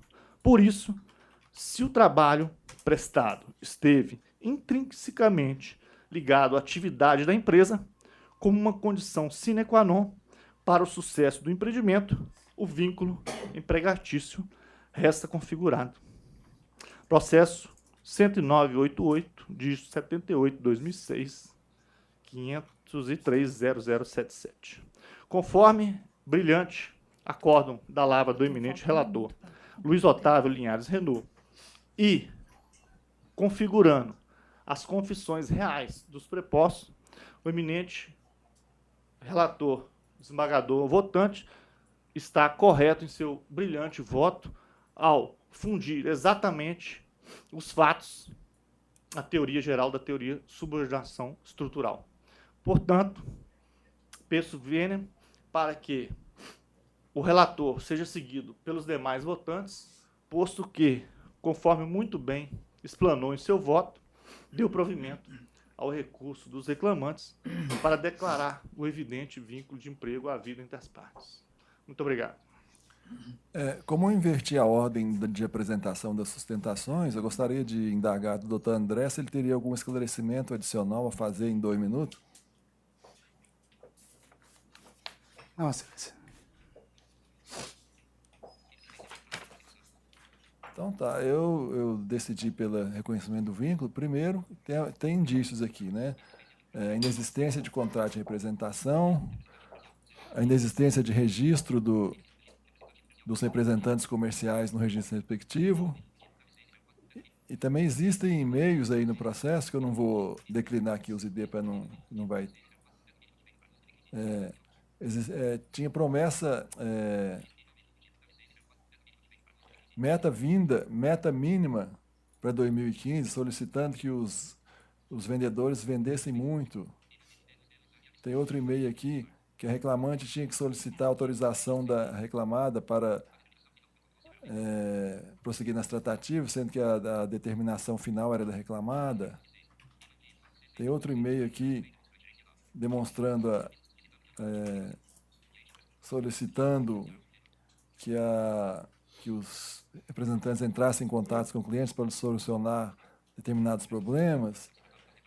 E tem também o depoimento do representante da reclamada, que foi realmente confesso, né? Eu entendi que houve confissão realmente quanto à subordinação, a todos os elementos, enfim, que caracterizam a relação de emprego. Então, eu estou mantendo o voto. Doutor Antônio? Senhor presidente, eu também estou acompanhando, destacando dois fundamentais que Vossa Excelência, fundamentos fundamentais que Vossa Excelência levantou. O primeiro é a inserção da atividade da autora e do autor na atividade empresarial, com todo esse fluxo de dependência que o senhor ressaltou muito bem, detalhadamente, no voto.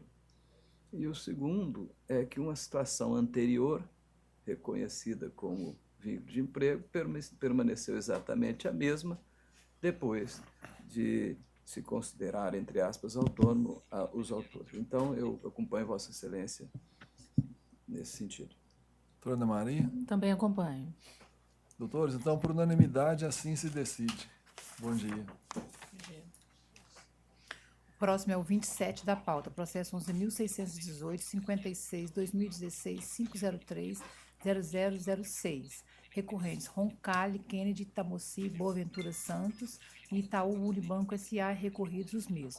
Voto no processo, doutor Marco Antônio Paulinelli de Carvalho, relator, doutor Antônio Gomes Vasconcelos, doutora Ana Maria Espica Valcante. Inscrita para sustentação oral, doutora Ana Carolina de Souza Dias, pelo reclamante, assim conta presente.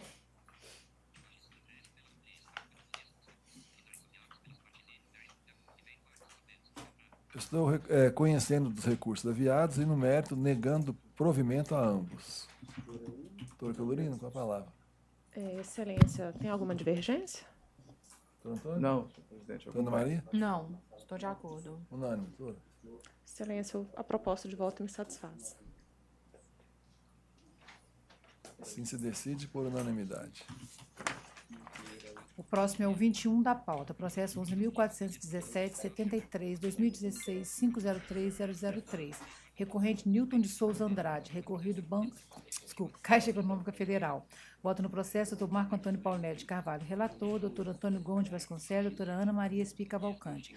Ainda inscrito para sustentação oral, doutora Ana Carolina de Souza Dias, pelo reclamante, pelo Newton. Isso. Ele está presente. Isso. Bom, eu estou conhecendo do recurso ordinário interposto. No mérito, estou dando parcial provimento ao apelo para condenar a reclamada ao pagamento da parcela quebra de caixa por todo o período contratual prescrito, bem como as parcelas vincendas que deverão ser acrescidas à remuneração enquanto exercer a função de caixa, com reflexo em férias mais 1/3, 10º salário, licenças, prêmios, horas extras, FGTS, PLR, PRX, conforme instrumentos coletivos aplicáveis. Estou aumentando os honorários advocatícios para 15% do valor líquido da condenação. Vou ver mais aqui. Invertidos os ônus da sucumbência, arbitrando a condenação em R$50 mil, com custas de R$1.000 pela reclamada. É isso. Quer manifestar, doutor? Só se houver divergência, excelência. Doutor? Também acompanho, senhor. Ana Maria? Também acompanho. Por unanimidade se decide, doutor. Ótima, excelência. Obrigada. Bom dia. Bom dia. Próximo é o 17, processo 11.116-43-2015-503-0139. Recorrente, Isabel Samara Pereira de Souza, recorridos. Atento Brasil S.A., Banco Cifra S.A., BCV, Banco de Crédito Varejo S.A., Banco Benji, Banco Itaú Benji, Consignado S.A. Volta no processo, doutor Marco Antônio Paulinelli de Carvalho, relator, doutor Antônio Gomes Vasconcelos, doutora Ana Maria Espica Valcante. Inscrito para sustentação oral, doutor Vitor Fúvio Pellegrino Silva, pelo Banco BMG S.A. Se encontra presente? Vai só ouvir? Ele não vai falar, doutor, só quer ouvir o voto. Então, estou conhecendo do recurso ordinário e, no mérito, estou dando parcial provimento ao apelo para declarar a ilicitude da terceirização e reconhecer a formação do vínculo de emprego diretamente com os tomadores de serviço devendo os autos retornarem à origem para o julgamento dos demais pedidos consectários do vínculo, sob pena de supressão de instância. É esse o voto, doutor? Quer manifestar? Não. Não? Doutor Antônio? De acordo, senhor presidente. Dona Maria? De acordo. Então assim se decide, por unanimidade. Próximo, as sustentações acabaram, agora só tem um para ouvir, que é o número 20, dessa sala acabada. O número 20 é o processo 11.404, 56, 2016. Qual pauta? É o 20 da pauta do Desse senhor. aqui? Isso. 11.404, 56, 2016, 503, 006. Voto no processo do doutor Antônio Paulinete de Carvalho, doutor Antônio Gomes Vasconcelos, doutora Ana Maria Espica Cavalcante. Deixa eu ver se eu acho as partes aqui. Eu estou conhecendo os recursos ordinários interpostos e, no mérito, estou negando provimento ao recurso da reclamado e dando parecimento... Ih, bagunçou tudo aqui. Vou começar de novo. Estou conhecendo dos recursos ordinários interpostos e, no mérito, estou negando provimento ao recurso do reclamado e dando provimento parcial ao recurso do reclamante para determinar o pagamento de 1 hora extra diária em função da fruição parcial do intervalo intrajornada, desconsiderando a concessão à frequência de 1 vez por semana, com os reflexos deferidos na sentença. 2. Determinar que seja acrescido o adicional de 100% às horas extras prestadas aos domingos, conforme a jornada fixada na sentença, majora a condenação, valor para 70 mil, Não, 70 para 80. para 80 mil reais, passando as custas processuais de 1.400 para 1.600 reais, pelo reclamado. O voto é esse. Uma observação? Não. Não. Doutor Antônio? Não, de acordo, senhor presidente. Dona Maria? De acordo. Por unanimidade se decide, então. Agora a gente passa para a sala de 917.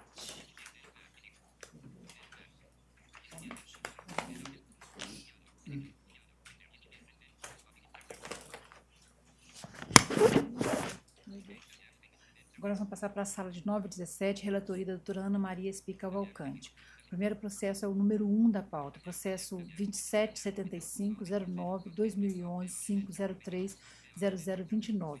Agravantes Forte Metal Indústria e Comércio Limitada e Formato Indústria e Comércio de Tanques Limitada EP. Agravados sindicatos trabalhadores nas indústrias siderúrgicas mecânicas de material elétrico de Belo Horizonte. Voto no processo doutora Ana Maria Espica Cavalcante, doutor Marco Antônio Paulinete de Carvalho, doutor Antônio Gomes de Vasconcelos. Inscrito para sustentação oral, doutor José Caldeira Brant Neto, pelo autor. Está presente, doutor? Quer assistir. Vai só assistir? Mas abre o nome da sustentação oral. Só quer só ouvir, né? Dona Maria, com a palavra. Pois não. Conheço o agravo de instrumento interposto pelas réis, no mérito, nego provimento ao mesmo. Eu estou acompanhando o voto, doutor Antônio. Também, senhor presidente. Por unanimidade, doutor, se decide. Bom dia. Gente, eu me bloqueei. O próximo é o 70 da pauta, processo 11... o 82 seria o próximo, mas o advogado se encontra... Ah, pois não, tá? não tem problema. Tá, doutor? Aí a gente vai passar para o 70 agora. É 11.389-02-2016-503-0005. Recorrente Alberto Siqueira dos Santos, recorrido Banco do Estado de São Paulo, Banespa. Voto no processo, doutora Ana Maria Espica Cavalcante, relatora, doutor Marco Antônio Paulinete de Carvalho, doutor Antônio Gomes de Vasconcelos. Inscrito para sustentação oral, doutor Tiago Luiz Coelho da Rocha Música. O senhor se encontra presente. Doutora Ana Maria, com a palavra. Pois não. Conheço o recurso do reclamante, no mérito dou-lhe parcial provimento para condenar o reclamado ao pagamento da participação dos empregados nos lucros ou resultados dos exercícios 2010, 2011, 2013, 2014 e 2015, inclusive parcela adicional, considerando o valor majorado de até 2,2 salários nos estritos termos estabelecidos nas convenções coletivas de trabalho específicas, em idênticos valores aos recebidos pelo pessoal da ativa, tendo como base de cálculo o valor do abono mensal complementar de aposentadoria acrescido do valor recebido pelo INSS. Para os fins do artigo 832, parágrafo 3º da CLT, declara-se que as parcelas objeto da condenação têm natureza indenizatória. Juros, correção monetária e imposto de renda na forma dos fundamentos, atribua a condenação valor de R$30 mil e custas pelo reclamado de R$600, do que fica intimado na forma da súmula 25.3 do colente TST. Essa é a proposta de voto, senhor presidente. Doutor Tiago, quer se manifestar? Senhor presidente, a proposta de Sua Excelência Relatora atende perfeitamente a do meu mandante reclamante. Razão por que eu indago Vossa Excelência se poderia manifestar caso houvesse alguma divergência. Pois não. Eu acompanho o voto da relatora. Também, senhor acompanha. Unanimidade, doutor, se decide. Bom dia, Excelência. Bom dia. Próximo é o 33 da pauta. Processo 10.444, 38, 2017, 5030180. Recorrentes Max Douglas Neri, Mangabeiras Alimentos Limitado ME e Geloso Participações Limitada. Recorridos os mesmos e Belve Pizza Limitada EPP. Voto no processo doutora Ana Maria Espica Valcante, relatora, doutor Marco Antônio de Carvalho e doutor Antônio Gomes de Vasconcelos. Inscrito para sustentação oral, doutor Rafael Antunes Frederico, pelas reclamadas. O senhor fala por todas? Por Mangabeiras Alimentos e Geloso Participações. Tá, das recorrentes. Doutora Ana Maria, com a palavra. Pois não. Conheço os recursos do reclamante da segunda e terceira reclamadas. No mérito, nego-lhes provimento. Doutor, quer se manifestar? Sim, Excelência. Pois não. Boa tarde, bom dia a todos os componentes desta turma, representantes do Ministério Público, serventuários, colegas presentes. O que pretende-se dessa tribuna é a reforma da sentença e pedindo vênia ao entendimento já esposado da ilustre relatora quanto à nulidade reconhecida do contrato de franquia estabelecido entre a Mangabeiras Alimentos e a primeira reclamada e, consequentemente, o reconhecimento do grupo econômico entre estas empresas. E para isso, eu peço vênia para traçar um breve histórico da atividade comercial da Pizzaria Mangabeiras, que é o nome fantasia da Mangabeiras Alimentos. A Pizzaria Mangabeiras, ela há mais de 20 anos tem como seu modelo de negócio a franquia, sempre sob a administração e gestão dos senhores Antônio César de Miranda Júnior e Marco Túlio. Nestes 20 anos, então, ela apresenta ao mercado, e isso a gente prova nos autos com os modelos de franquia, as ofertas de franquia, a todo e qualquer interessado em investir no seu negócio. E como funciona essa franquia? A Pizzaria Mangabeiras entrega aos franqueados a massa e o molho de suas pizzas e o autoriza a usar a sua marca.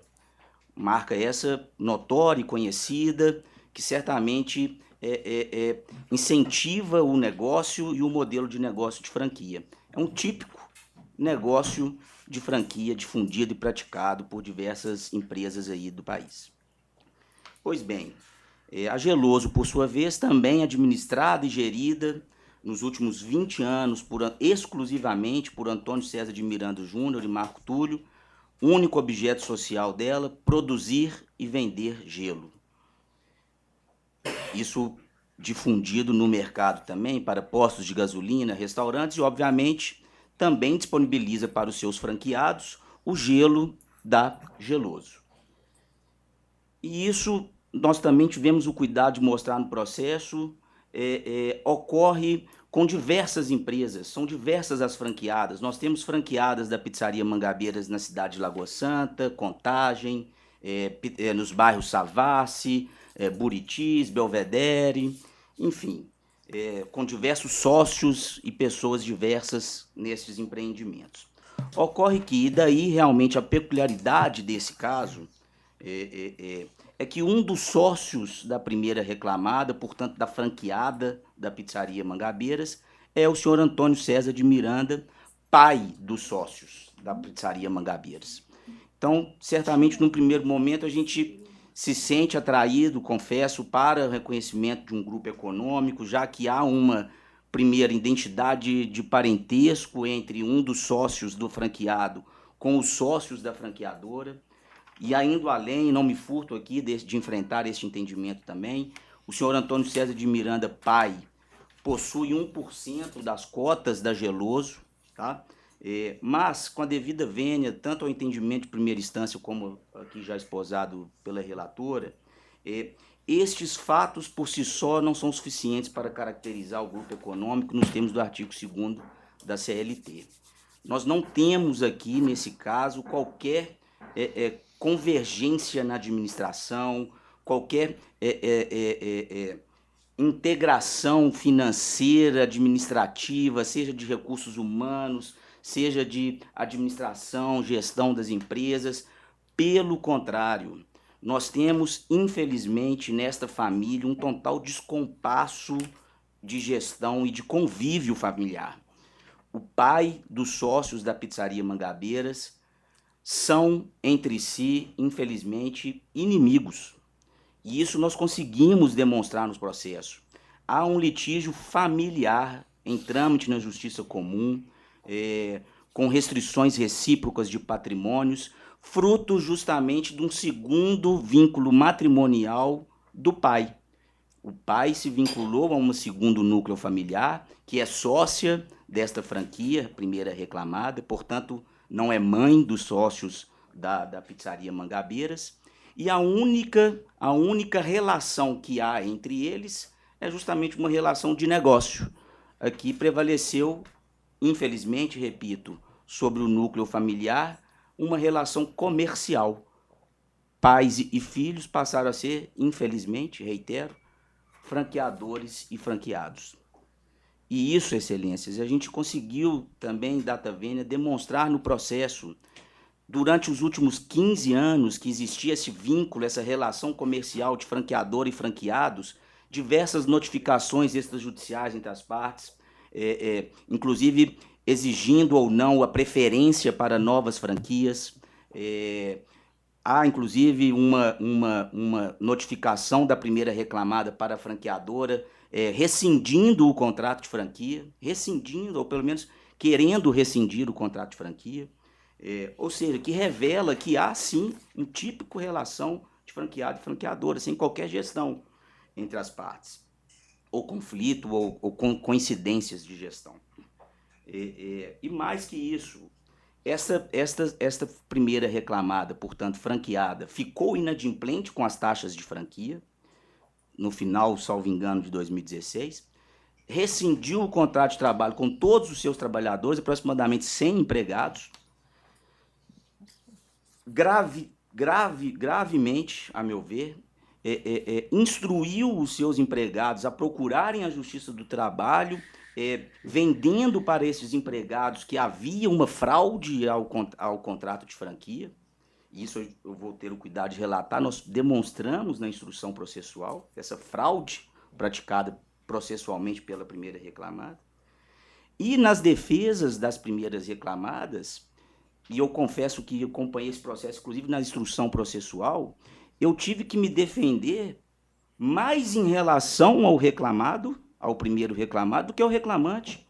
Todas as eventuais provas que pudessem caracterizar ou não esse grupo de econômico foram apresentadas pela primeira reclamada. Ela se preocupou mais em atacar a franqueadora do que se defender justificando por que não pagou as verbas rescisórias, o porquê ou não tinha horas extras na sua atividade comercial, enfim. Me parece saltar aos olhos aqui essa total divergência de gestão que afastaria o grupo econômico. E aí, para finalizar, chamo a atenção que não ficamos aqui só em análise de provas documentais. As provas orais produzidas reforçam o que eu estou tentando aqui convencer vossas excelências. Primeiro, o depoimento pessoal do próprio reclamante, nesse ponto, de dizer que a informação de que deveria procurar seus direitos partiu da senhora Mônica, esposa do senhor Antônio César. Ora, um conflito aqui de interesses. O depoimento pessoal da primeira reclamada, ou seja, da franqueada, que o senhor Antônio César, aqui eu digo, o pai, é franqueado de 4 unidades da Pizzaria Mangabeiras. Aí ela cita Belvedere Pizza, Gutierrez, Buritis, enfim. Ou seja, ela reconhece que era uma franqueada. Ela diz ainda que, ao que sabe, a Geloso fornece para as pizzarias a matéria-prima, gelo. E aqui eu destaco, ao contrário do que a sentença disse, o simples fornecimento de gelo pela Geloso e de massa e molho pela franqueadora não é suficiente para dar a nulidade do contrato de franquia. Mas que os filhos, isso ainda o depoimento pessoal da primeira reclamada, que os filhos do senhor Antônio César cuidam da matriz e da Geloso nas condições de sócio, exceto em relação às franqueadas do senhor Antônio César pai. Ou seja, ela também aqui diz que eles não exercem qualquer gestão sobre as franqueadas. A testemunha do reclamante também reforça essa artimanha traçada com a devida vênia aqui da expressão pela primeira reclamada. Ela diz que participou do momento em que o reclamante foi dispensado e que foram informados que deveriam procurar seus direitos. Até aí, ok, isso eu acho que é um direito de todos, principalmente dos trabalhadores, a pretensão jurisdicional, o direito de pedir. Porém, ele ouviu essa informação do advogado e da senhora Mônica, sócios da primeira reclamada. Isso me parece muito contraditório nesse caso. Por fim, excelências, a única testemunha que soube... Doutor, só tem 1 minuto ainda, tá? Estou finalizando. A única testemunha que soube dizer e reforçar sobre esta relação entre as empresas foi a administradora, auxiliar administrativa da franqueadora, que disse, brevemente citando aqui o seu depoimento, que a segunda reclamada fornece a matéria-prima para a primeira reclamada, que a primeira reclamada franqueada paga taxas de franquia para a utilização da marca da pizzaria Mangabeiras e que essa estava inadimplente, e o principal, que cada franqueado possui seu RH, seu departamento financeiro, bem como uma administração separada. Portanto, excelências, agradecendo a paciência por exaurir todo o tempo que foi me dado aqui dessa tribuna, peço vênia ao entendimento já apresentado pela relatora, para que seja reformada a sentença e o voto ora proposto para afastar deste caso concreto o reconhecimento de grupo econômico e a nulidade do contrato de franquia. Muito obrigado. Doutora Ana Maria, com a palavra. Pois não. Parabenizo o doutor pela aguerrida sustentação e realmente, como o senhor mesmo disse, é difícil tentar convencer a gente que não é um grupo econômico, porque o que eu vejo aqui desses autos é o seguinte... Pode até ser que no futuro a gente não reconheça mais a existência desse grupo quando acabar esse litígio entre pai e filhos. Mas o só fato de existir esse litígio não é suficiente para concluirmos pela não existência do grupo econômico. Eu entendo que a prova documental, a prova oral produzida nos autos, nos conduz a essa conclusão. O voto é longo porque tem muitos detalhes em relação a pessoas, né?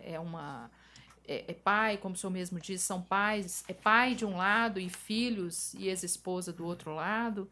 Então, assim, eu mantenho a minha proposta de voto e registro que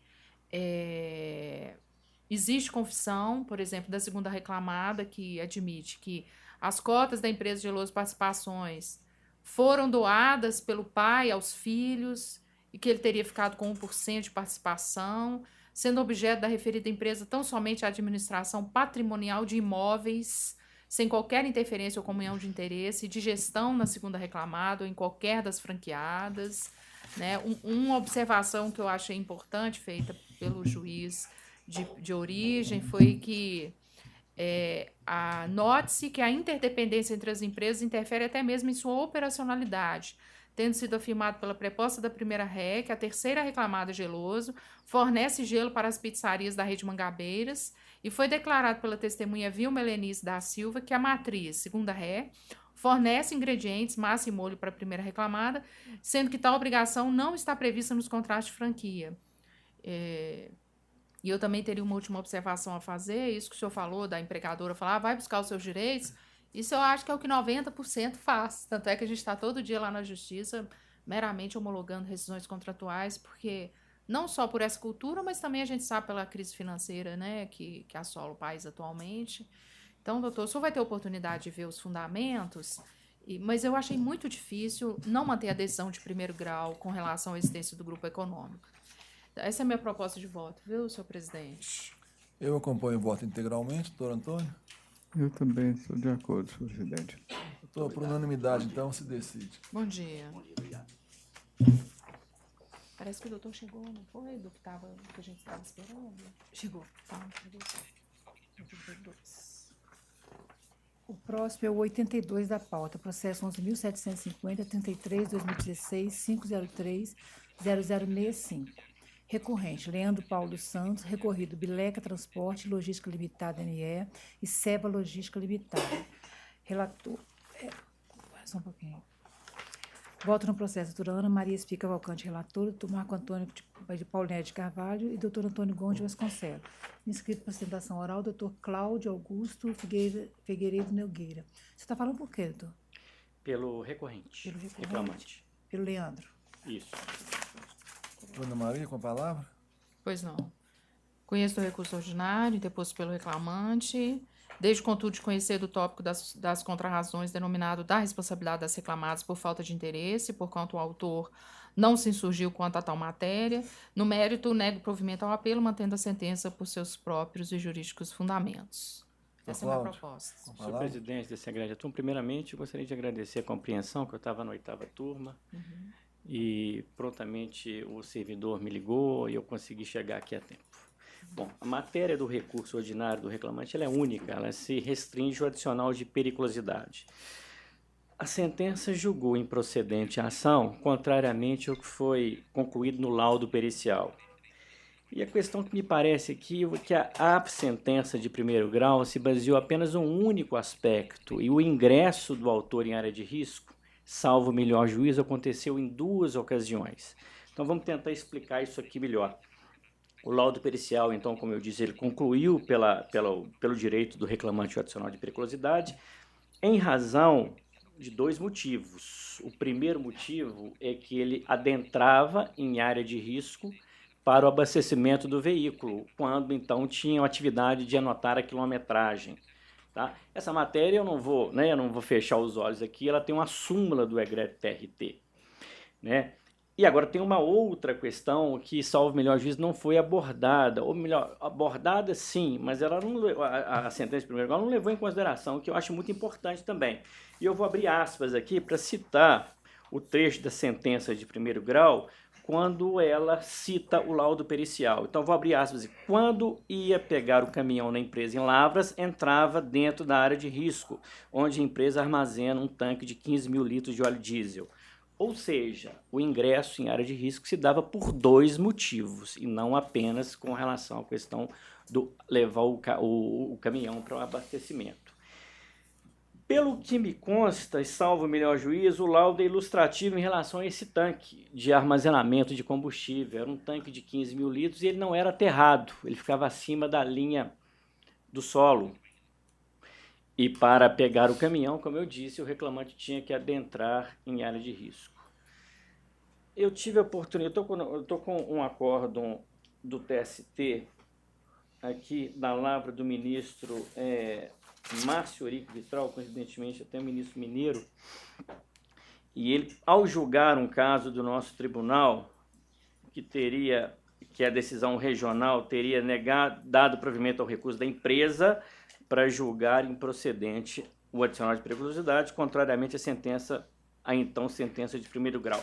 E ele fala que em uma hipótese parecida, né, de questão de abastecimento, ele fala 15 minutos por abastecimento durante 2 vezes por semana. Mas o que chama atenção mais aqui nesse acórdão é que ele faz referência a vários outros julgados, dentre eles um que eu quero destacar, que é da SDI do TST, e essa decisão da SDI, ela cita outros precedentes, como normalmente é de praxe. E tem aqui, está na minha mão aqui, ó, tem questão aqui, 1 minuto e 15 segundos todos os dias, 2 minutos e 30 segundos. Ou seja, o que eu percebo é que a situação dos autos aqui é regulada pela súmula 364, que é o ingresso habitual e intermitente em área de risco.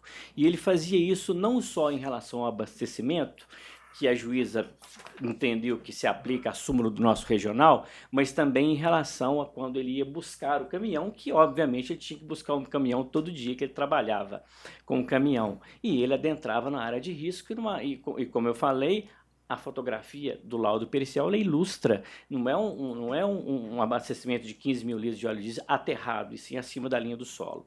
Então, com a devida vênia da proposta de voto da ilustríssima ilustre juíza relatora, eu aqui peço vênia para discordar e peço que seja dado provimento ao recurso do reclamante com essas razões, é o que se pede.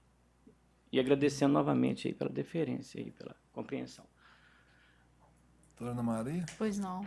Doutor, eu fiquei com uma dúvida aqui. O senhor fala de um tema que não teria sido abordado na sentença, mas eu não vi interposição de embargos declaratórios. É porque eu peguei um trecho da sentença, que a própria sentença fala, quando ia pegar aqui, quando ia pegar o caminhão na empresa em Lavras e na justiça. A própria sentença, ela cita o laudo. Ah, entendi. Por isso que eu peguei. Ah, tá. Aqui, ó, sentença. É porque o senhor fala que não teria havido uma apreciação em relação a esse tópico, por isso que eu fiquei na dúvida. A questão do abastecimento por causa da súmula. Entendi. Que eu percebi aqui também, esse processo eu estou sustentando do interior, que eu percebi, né? Entendi. O senhor até menciona esses julgados. Eu já tive a oportunidade de, no passado, decidir dessa forma mesmo. Adentrou na área de risco, seja por 1 minuto, 2 minutos, que seja, né? Mas depois desse posicionamento adotado pelo tribunal, né, no sentido de que a permanência para um abastecimento não gera o direito ao adicional, eu me curvei a esse entendimento e não decido em sentido contrário. E, nesse caso, eu entendo que se amolda essa situação, porque o resultado do laudo é exatamente nesse sentido, que durante o abastecimento o motorista não podia ficar dentro do caminhão, o motorista responsável em deixar o caminhão era de risco para a frentista realizar o abastecimento, ficando dentro da cabine para assinar a quilometragem rodada, entregar a chave para a frentista, o que era feito 2 vezes por semana. Então, assim, doutor, eu estou achando muito difícil escapar desse entendimento do nosso regional. Então, eu mantenho a minha proposta de voto, senhor presidente. Eu acompanho. Doutor Antônio? Acompanho, senhor presidente. Estou por unanimidade, então se decidiu. De todo jeito eu agradeço. Muito obrigado. Bom trabalho. Obrigada, bom dia. Próximo é o 33 da pauta. Processo 10.444, 38, 2017. 33 já foi, não é? Não, foi não. Ah, peraí. Ah, não, foi sim. Desculpa, foi sim. É o próximo 77, na verdade. 11.508, 32, 2016, 503, 176. Recorrente Patrícia Ferreira dos Santos, recorrido Silveira, Representação Comercial Limitada e Nestlé Brasil Limitada. Voto no processo. Doutora Ana Maria Espica Valcante, relatora. Doutor Marco Antônio Paulinelli de Carvalho. Doutor Antônio Gomes de Vasconcelos. Inscrito para sustentação oral. Doutor Alexander Cerqueira Martins, pela reclamada. Não se encontra? Ausente. Dona Maria? Conheço do recurso, interposto pela reclamante, no mérito, nego-lhe provimento. Eu acompanho o voto. De acordo. De acordo. Por unanimidade. Eu me perdi um pouquinho aqui, gente. Agora é o 59? 84. Misturou. O próximo é o 84. Processo 11.790, 54, 2016, 503, 0052. Recorrente Rio Branco Alimentos S.A., recorrido Eduardo Reginaldo da Silva. Volta no processo, doutora Ana Maria Espica Valcante, relatora, doutor Marco Antônio Paulinelli de Carvalho, doutor Antônio Gomes de Vasconcelos. Inscrito para sustentação oral, doutor Eduardo Augusto Gonçalves Darras, pela reclamada. Está presente. Dona Maria, com a palavra? Pois não. Conheço o recurso ordinário interposto pela reclamada e, no mérito, provejo parcialmente para reduzir o valor dos honorários periciais para R$ 1.500 nos termos da fundamentação. Doutor, quer se manifestar? Por favor, excelência. Pois não. Excelentíssimo senhor desembargador presidente, na pessoa com cumprimento dos demais membros dessa escolhendo da turma, data máxima vem na proposta de voto ilustre relatora. Dentre as matérias objetos de recurso ordinário, uma é necessária a reflexão de vossas excelências, que diz respeito à questão da reversão da justa causa. Entendeu o juízo de piso que as faltas cometidas pelo obreiro não foram suficientes, não respeitou uma suposta gradação legal para a falta máxima, que seria a aplicação efetiva da justa causa. Contudo, restou cabalmente demonstrado nos autos, e chamo a atenção de vossas excelências para as penas aplicadas pela empresa que tentaram efetivamente trazer o empregado para as boas práticas laborais. No dia 18 de novembro de 2014, ele foi advertido por faltar de forma injustificada. Em dezembro do mesmo ano, ou seja, um mês depois, ele chegou atrasado na empresa e sofreu uma suspensão de um dia.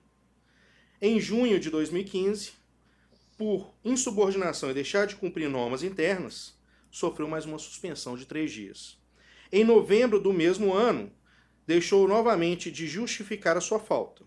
E em janeiro de 2016, faltou novamente de maneira justificada, razão pela qual aplicou-se a justa causa, que seria a falta máxima.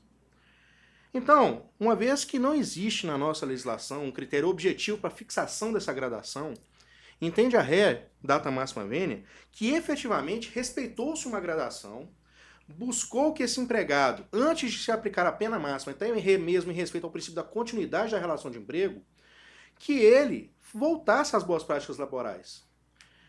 Então, sobre esse aspecto, demonstrado de forma inequívoca uma gradação efetiva das penas para aplicação da falta máxima da justa causa, requer seja provido recurso no aspecto e que seja mantida a justa causa aplicada. Com relação às demais matérias, remete-se a ré e hora recorrente às razões recursais e que seja acolhida a proposta de voto da ilustratora em relação à redução dos honorários, razão pela qual pede-se justiça. Dona Maria, com a palavra. Pois não. Cumprimento o advogado pela brilhante sustentação. Doutor, justa causa, eu sou assim, bem criteriosa mesmo. Quando tem um motivo, eu mantenho a justa causa. Mas nesse caso, eu estou até adotando aqui como razões de decidir a decisão de primeiro grau, em que o juízo de origem fez toda uma evolução das penalidades aplicadas. O reclamante tentou desconstituir algumas provas, né, se sustentando em atestados médicos, mas o fato é que as penalidades aplicadas até janeiro de 2016 considerou-se que elas foram devidamente aplicadas, quanto a isso não tem dúvida. Ocorre que, no dia da dispensa, ele foi sumariamente dispensado porque chegou atrasado. Então, reproduzindo aqui a fala do juízo de origem, apesar de verificar que a ré observou certa gradação das penalidades quanto às faltas cometidas anteriormente a 1º de 7 de 2016, não há nos autos prova de que o autor tenha cometido nova falta a justificar a resolução contratual. Nos termos da defesa, o autor foi dispensado por ter se atrasado injustificadamente no próprio dia da extinção do contrato, ou seja, em 1 de 7 de 2016. É o que se colhe do seguinte trecho da contestação. Fato é que, no dia de sua dispensa, o obreiro chegou com um período de atraso excessivo e completamente, sendo certo que, plenamente consciente de destoantes de sua jornada de trabalho, pretendeu laborar de forma normal sem apresentar qualquer justificativa plausível. No entanto, analisando o cartão de ponto do período, não se constata qualquer marcação contra o horário de entrada no citado dia, apenas o registro de demitido, não sendo possível saber a que hora o autor se apresentou ao trabalho naquele dia. Não existe, portanto, prova de que tenha efetivamente ocorrido atraso por parte do autor no dia da dispensa, muito menos que esse atraso fosse excessivo. Não bastasse isso, no período de 16 do 6 a 1 do 7, período anterior, portanto, a esse atraso, suposto atraso, observa-se que o autor chegou ao serviço com 3 horas de atraso no dia 23 do 6 e com atrasos que variavam de 3 a 13 minutos nos demais dias, mas não sofreu qualquer penalidade por tais ocorrências. E ela também menciona atraso no mês anterior e tal. Então, assim, é o que eu sempre falo, essa penalidade gradativa, ela existe exatamente para não surpreender o empregado e também para não deixar o livre-arbítrio do empregador, tipo assim, hoje eu vou dispensar ele por justa causa. Então, faltou realmente a prova do atraso, porque se houvesse a prova do atraso e ele não tivesse nenhum atestado, nada que o justificasse, eu entendo que a justa causa estaria bem aplicada sim, mas nesse caso, infelizmente, parece que a empresa foi um pouco afoita, não deixou ele nem registrar a entrada, o que comprometeu a prova dessa última falta, que seria, em tese, a última falta. Então, doutor, foi por esse motivo que eu mantive a decisão de primeiro grau no aspecto e também com relação aos demais tópicos. Essa é a minha proposta, senhor presidente. Eu acompanho o voto da relatora, doutor Antônio. Eu também achei acelerada a gradação, depois uma tolerância excessiva, depois bruscamente a dispensa, né? Então por isso eu acompanho o voto. Então, por unanimidade se decide, então. Ok, excelências, muito obrigado, um bom dia, um bom trabalho. Eu que agradeço. Bom dia. O próximo é o 89 da pauta. Processo 11.915-25-2016-503-0148. Reclamante Adalberto dos Santos Romeiro, reclamado Eduardo Ricardo de Almeida. Voto no processo, doutora Ana Maria Espica Valcante, relatora, doutor Marco Antônio Paulinelli de Carvalho e doutor Antônio Gomes de Vasconcelos. Inscrito para sustentação oral, doutor João Bosco Vitória, pelo reclamado, que se encontra presente. Doutora Ana Maria, com a palavra. Pois não, senhor presidente. Conheço do recurso do reclamante, no mérito, nego-lhe provimento. Doutor João, quer sustentar? Bom dia. Não sei se gostaria de se demais companheiros aguardar. Eu acompanho o voto. Também. Por unanimidade, doutor. Bom dia a todos. Bom dia. Bom dia. O próximo é o 59, realmente, da pauta. É o 11.014-27-2016-503-0061.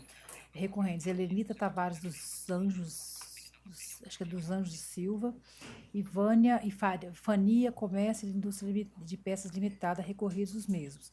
Voto no processo, doutora Ana Maria Espica Valcante, relatora, doutor Marco Antônio Paulinelli de Carvalho e doutor Antônio Gomes de Vasconcelos. Inscrito para sustentação oral, doutora Ana Amélia Muniz de Oliveira. A doutora Ana Amélia acho que não se encontra presente. Doutora Ana Maria, com a palavra. Conheço os recursos interpostos e, no mérito, nego-lhes provimento. Eu acompanho. Doutor Antônio. Também, presidente. Por unanimidade se decide. O último, né, é o 31 da pauta, o processo 10.431. É o que foi inscrito na última aula. Ah, esqueci. Isso.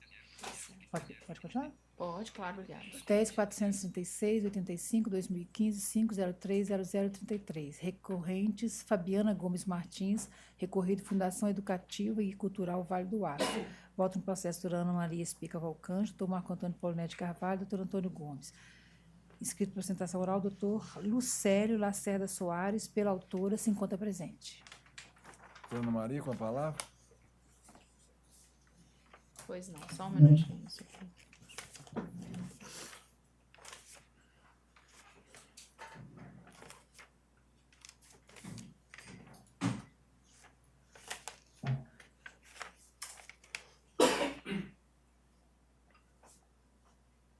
Só um minutinho, tá, senhor presidente? Eu tô com uma dúvida aqui.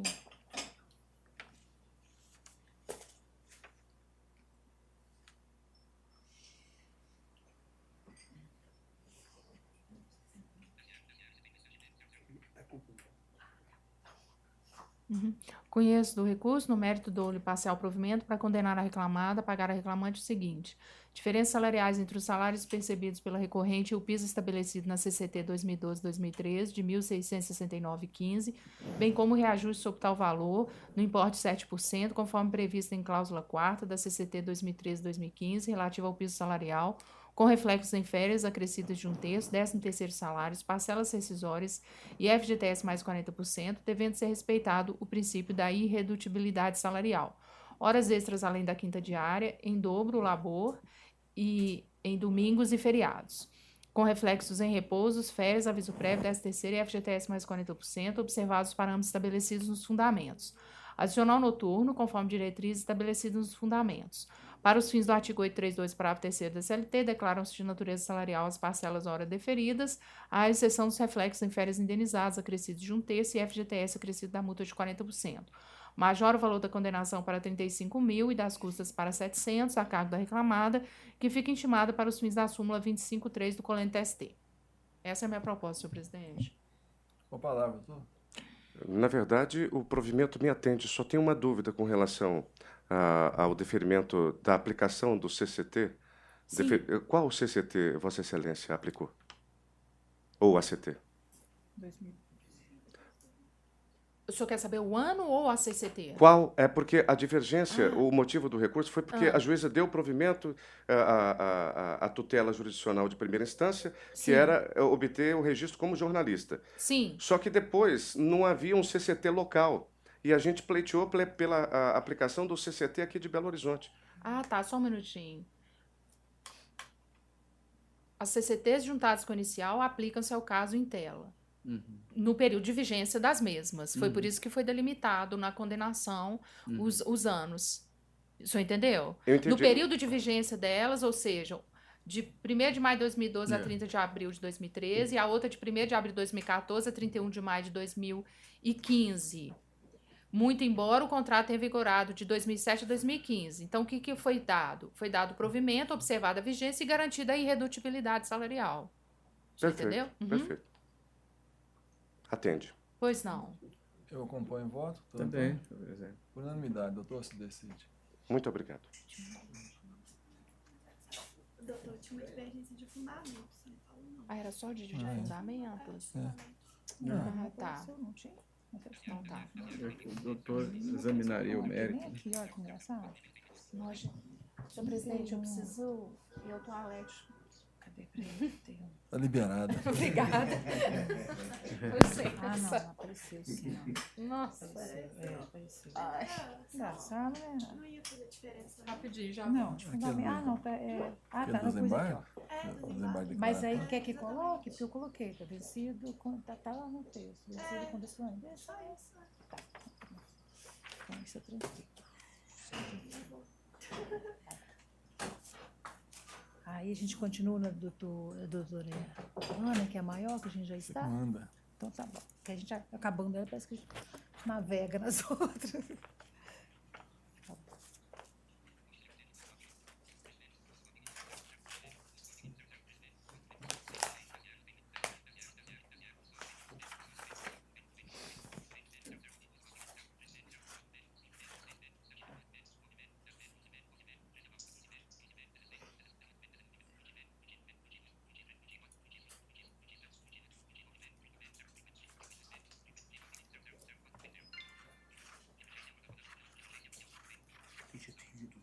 Agora. Ah, é bom, né? Pra dar um reforço, né?